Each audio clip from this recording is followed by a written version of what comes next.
Mga kabarangay, sa darating na halalan, kailangan natin ng isang kapitan na maaasahan at malalapitan sa oras ng inyong mga pangangailangan. Kailangan natin ng isang kapitan na hindi nangungupit sa pundo ng barangay. Mga kabarangay, sa darating na botohan, nandito ako para inyong ihalal sa darating na halalan.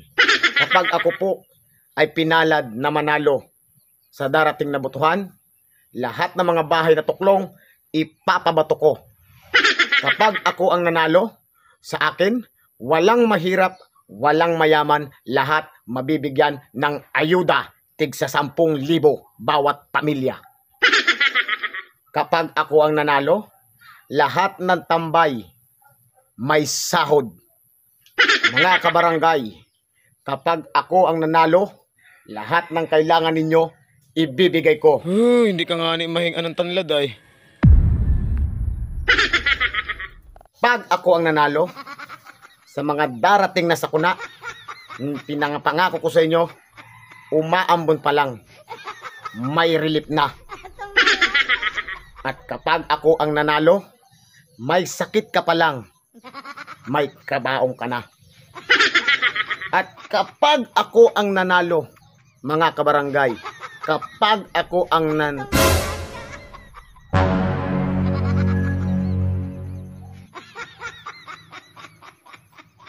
Nasaan ako? Kaibigan, welcome sa impyerno. Ba't nandito ako? Uy, saan mo pala gusto? Sa langit? Bawal ang mulaan doon. Husto ka sa pabango. Kabulaanan lamang naman yung mga inasabi mo. Inasabi ko lang naman yung agawin ko pag ako ang nanalo. Gas-gas na yan, boy. Huwag mo na akong lokohin. Ganyan na ganyan din yung sinabi mo nung nakaraang halalan. Pero ano nangyari? Wala. Yung servisyo niyong patubig.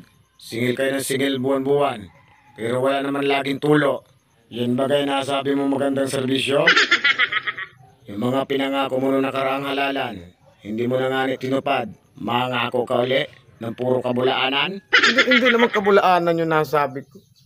At tutuhanin ko naman. Tsaka ano yung nasabi mo? Kapag may sakuna, naambon pa lamang, may relief na. Kabulaanan yan, tutoy. Ayun, yun yung plataforma ko. Plataforma ko yun. Ba't ako yan nandito agad? Natakot ka ba? Ganyan talaga mangyayari kapag hindi mo tinupad lahat ng mga pangako mo. May nalalaman ka pang kapag tumama ka, yung tambay may sahod. Huwag mo kami pinagluloko, baka matampo yung tapa. Agawin ko. Agawin mo? Baka naman pag ikaw na ang nakaupo, ang suma nun kahit nakatambay ka, may sahod ka. Tama? Umayos ka sa mga plataforma mo, baka pilipitin ko yung ulo mo. Mga kabulaanan mong inasabi at hindi ka na makalabas dito. Sino ba ikaw? Hindi mo na kailangang malaman pa, kaibigan. Isipin mo na lang, kauri mo ako. Parehas tayong demonyo. Kaya umayos ka, baka ikaw na ang sunod kong ipasundo kay kamatayan. Hindi na po kumatakbo. Hindi na. Magatanod na lamang po ako. Magatanod na lamang ako.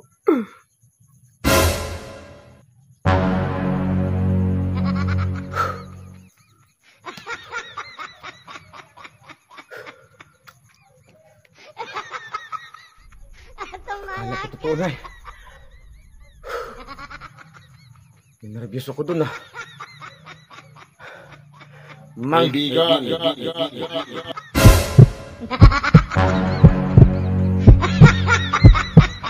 Mga kabarangay, hindi na po ako matakbo. Gatanod na lamang po ako. Tumalaga.